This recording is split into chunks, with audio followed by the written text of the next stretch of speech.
भारत पाकिस्तान के बीच तनाव चरम पर था। पहलगाम में आतंकी हमला, उसके बाद भारतीय सेना की तरफ से ऑपरेशन सिंदूर, परमाणु युद्ध की आशंका। लेकिन अचानक दोनों देशों में सीज फायर हो जाता है। आखिर अचानक ये चीज हुआ कैसे?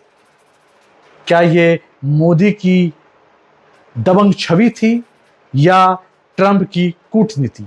आज हम बात करेंगे इसी मुद्दे पे। बात करते हैं प्रधानमंत्री नरेंद्र मोदी की।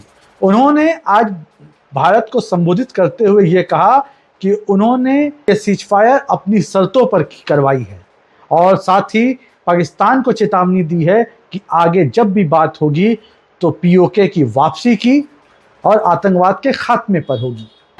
आज प्रधानमंत्री नरेंद्र मोदी ने अपने सैनिकों का हौसला अफजाई करते हुए ये बताया कैसे आतंकी संगठनों पे सेना के जवानों ने हमला किया और पाकिस्तान के परमाणु बम की धमकी का भी जिक्र किया और ये कहा कि हम परमाणु बम से डरने वाले नहीं हैं।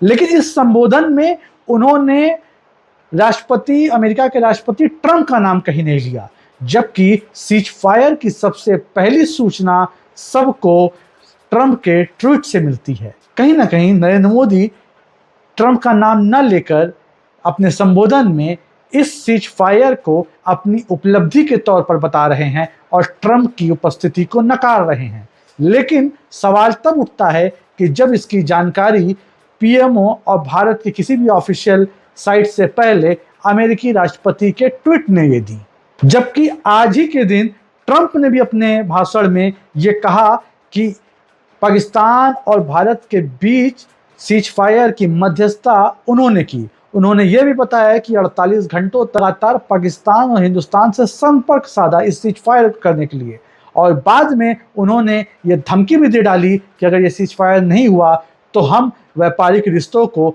दोनों देशों से खत्म कर देंगे। आज ही के दिन दोनों नेताओं का संबोधन दो अलग अलग बातों को कहता है। मोदी ने यह कहा कि अपनी शर्तों में भारत ने इस सीज फायर को चालू किया, जबकि ट्रंप ने का ये कहना है कि उन्होंने भारत और पाकिस्तान को धमकी भरे शब्दों में कहा कि व्यापार खत्म कर देंगे दोनों देशों से अगर ये सीज फायर का। अगर ट्रंप की बात को सच मान भी लिया जाए तो मोदी जी किसके व्यापार के बारे में इतनी चिंतित हो गए जो इसको मान लें। हालांकि ट्रंप की उपस्थिति मैं तब तक नहीं मानता था जब तक ट्रंप ने इस बारे में ट्वीट नहीं किया, जबकि सीज फायर की घोषणा तमाम सोशल मीडिया और न्यूज चैनलों पे ट्रंप के ट्वीट द्वारा ही चलाई गई। तो इसका मतलब कि ट्रंप की मौजूदगी इस सीज फायर में मौजूद थी। तो कहीं ना कहीं हम प्रधानमंत्री नरेंद्र मोदी जी को इस संदर्भ में भी बात करनी चाहिए थी कि हमारी दो देशों की लड़ाई के बीच में ये तीसरे राष्ट्रपति जो सुपर पावर कंट्री का राष्ट्रपति है उसे क्यों ट्वीट करना पड़ा सीज फायर को लेके। सवाल अभी भी वही है, सीज फायर किस दबाव में किया गया।